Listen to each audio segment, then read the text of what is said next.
पुनर्जन्म। पूजा के घर में आज उसके बेटे राहुल के 18वें जन्मदिन की तैयारियां जोरों शोरों से चल रही थी और उसी के साथ उन सब के लिए दूसरी खुशी की बात यह होती है कि आज ही पूजा के बड़े भाई कमल भी काफ़ी सालों बाद ऑस्ट्रेलिया से वापस लौटने वाले हैं। शाम के करीबन 7 बजे पार्टी शुरू होती है और सब लोग बेसब्री से राहुल का इंतजार करने लगते हैं। चल राहुल, सब मेहमान आ गए हैं। हाँ हाँ, बस मैं रेडी हो गया। वैसे मम्मी, मामू भी आ गए क्या? मैंने उन्हें ऑस्ट्रेलिया से तोहफे में एक स्मार्ट कैमरा लाने के लिए कहा था। वो भी बस पहुंचते ही होंगे। बाकी क्या मंगाया क्या नहीं वो तुम मामू भांजा जानो। ठीक है, आप चलिए, मैं बस 2 मिनट में आता हूँ। पूजा अब जैसे ही वापस पार्टी में पहुंचती है तो कमल सामने ही खड़ा नजर आता है। अरे भैया, आप आ गए। राहुल कब से आपके बारे में पूछ रहा है, मामू कब आएंगे, मामू कब आएंगे, मामू से मिलना है। अरे, मुझे भी अपने भांजे से मिलना है। कहाँ पर है वो? बस आता ही होगा तैयार होकर। अब सब पार्टी एंजॉय करने लगते हैं। कमल भी राहुल का इंतजार कर ही रहा होता है कि तभी अचानक वहां लाइट चली जाती है। अंधेरा होते ही कमल को ऐसा एहसास होता है जैसे किसी ने उसके कंधे पर हाथ रखा हो। कौन है? तभी उसे एक अजीब और डरावनी आवाज अपने कानों में सुनाई देती है। जल्दी तुमसे मुलाकात होगी। वो आवाज सुनते ही जैसे कमल के पैरों तले जमीन खिसक जाती है। उसके सर से पसीना छूटने लगता है। इससे पहले कि वो कुछ बोल या समझ पाता, लाइट आ जाती है। अब कमल जैसे ही अपने आसपास सब तरफ देखता है तो वहां कोई नहीं होता। वो हड़बड़ाया सा इधर उधर देखने लगता है। तभी पीछे से फिर कोई उसके कंधे पर हाथ रखता है। कौन कौन कौन है वहां पर? कौन? अरे मामू, मैं हूँ, आपका भांजा राहुल। आप इतने घबराए हुए क्यों हैं? जैसे कोई भूत देख लिया हो। हाँ? वो मैं बस यूं ही। और कैसा है मेरे भांजे? अरे तू तो स्टार बन गया है, इतना इंतजार कर रहा है। अरे ऐसा कुछ नहीं मामू, आप भी ना। मेरे बर्थडे बॉय, ये रहा तेरा एक्सक्लूसिव कैमरा, तेरा birthday gift. Thank you so much मामू, यू आर द बेस्ट मामू।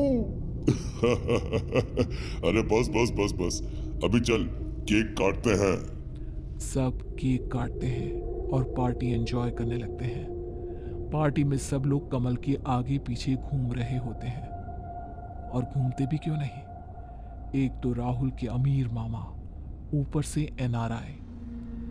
कुछ ही देर में कमल को भीड़ के बीच कुछ घबराहट होने लगती है, जिस वजह से वो एक बियर का ग्लास लेकर गार्डन में चला जाता है।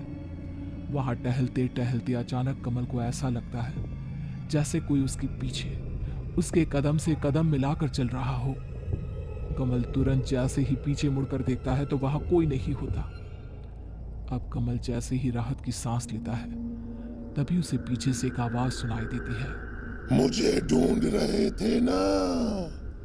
कमल ने घबराकर जैसे ही दोबारा पीछे मुड़कर देखा तो वहां सफेद खून से सनी शर्ट पहने, सीने में चाकू घुसा हुआ एक आदमी को खड़ा देखा, जिसका चेहरा पूरी तरह सड़ा हुआ था और हर तरफ कीड़े रेंग रहे होते हैं। ये सब देखकर कमल के होश ही उड़ जाते हैं और वो तुरंत वहीं बेहोश हो जाता है।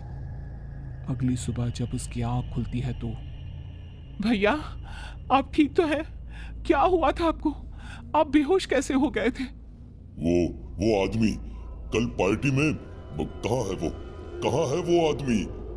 किस आदमी की बात कर रहे हैं आप भैया? कमल आगे कुछ बोलते बोलते अचानक चुप हो जाता है। और वो कहता भी क्या?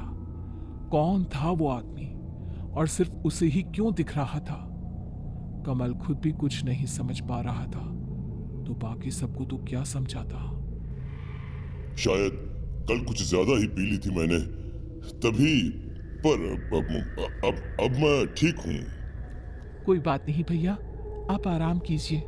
नहीं, आज मेरी एक क्लाइंट के साथ बहुत इंपॉर्टेंट मीटिंग है, इसलिए स्पेशली ऑस्ट्रेलिया से यहाँ आना हुआ है। मैं तैयार होकर बस निकलता हूँ। कमल तैयार होकर घर से निकलता है, पर अभी भी रात वाली बात कमल के जहन से निकल नहीं पा रही थी। अब कमल अपनी कार लेकर एक कॉम्प्लेक्स के नीचे पार्किंग में पहुंचता है। दोपहर का समय और आसपास बिल्कुल सन्नाटा था। कमल कार पार्किंग ढूंढने लगता है कि तभी एक जोरदार आवाज आती है और झटके से कार रुकती है। ऐसा लगता है जैसे कार किसी बड़ी चीज के साथ टकरा गई हो। ये क्या था? क्या था ये? मैं बाहर जाकर देखता हूँ, क्या चीज है? कमल कार से बाहर आकर देखता है तो वहां कुछ भी नहीं होता। रास्ता बिल्कुल साफ था। ऐसा कैसे हो सकता है? इतना जोर का झटका लगा गाड़ी को और यहाँ पर कुछ भी नहीं है। इसी उलझन में कमल वापस कार में आकर बैठ जाता है और फिर से कार स्टार्ट करता है कि तभी ऊपर से वही सफेद शर्ट वाला खून से सना इंसान अचानक उसकी कार के शीशे पर आ गिरता है। उसकी कार का शीशा पूरी तरह खून से भर जाता है। ये सब देख खौफ से कमल की हालत खराब हो जाती है कि तभी वो आदमी खून से शीशे पर कुछ लिखता है। ये सब देख कमल इतना ज्यादा डर जाता है कि वो सांस भी नहीं ले पाता और तुरंत कार से उतर भागने लगता है और पार्किंग के बाहर खड़े सिक्योरिटी गार्ड के पास पहुंचता है। अंदर वो आदमी, पकड़ो उसे, देखो वहां पर। सिक्योरिटी गार्ड तुरंत भागकर अंदर आता है और कुछ ही देर में वापस बाहर आता है।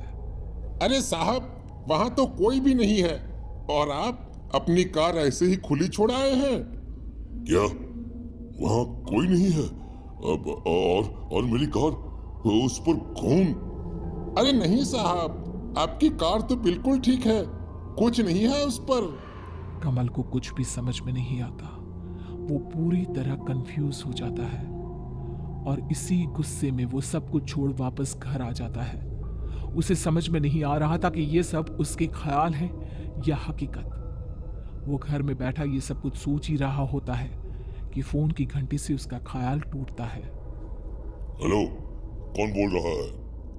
अगर तुम अभी के अभी अपने फार्म हाउस पर नहीं आए तो दोबारा कभी अपने भांजे का मुंह नहीं देख पाओगे।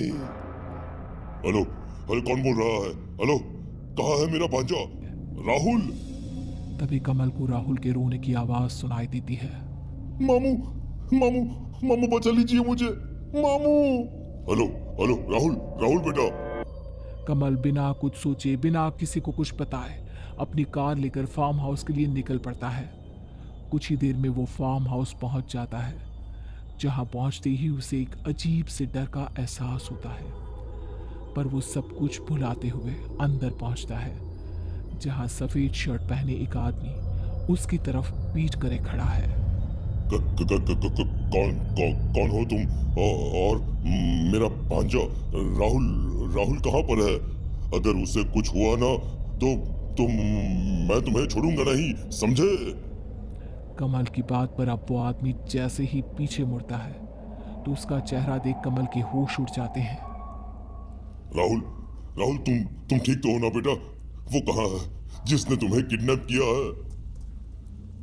राहुल नहीं, माणिक। क्यों, याद आया कुछ? कौन माणिक? और ये क्या बोल रहे हो तुम? वही माणिक जिसे तुमने 18 साल पहले पैसों के लालच में अपनी कार के नीचे कुचल दिया था, और जब उससे भी तुम मुझे नहीं मार पाए तो मेरे सीने में खंजर घोंप कर मुझे मार दिया था। ये कैसे? नहीं, ये नहीं हो सकता। तुम ये सब कैसे? राहुल! तुम्हारा राहुल ही हूं मैं। तुमसे बदला लेने के लिए मुझे पुनर्जन्म लेना पड़ा और अब बदला पूरा होगा।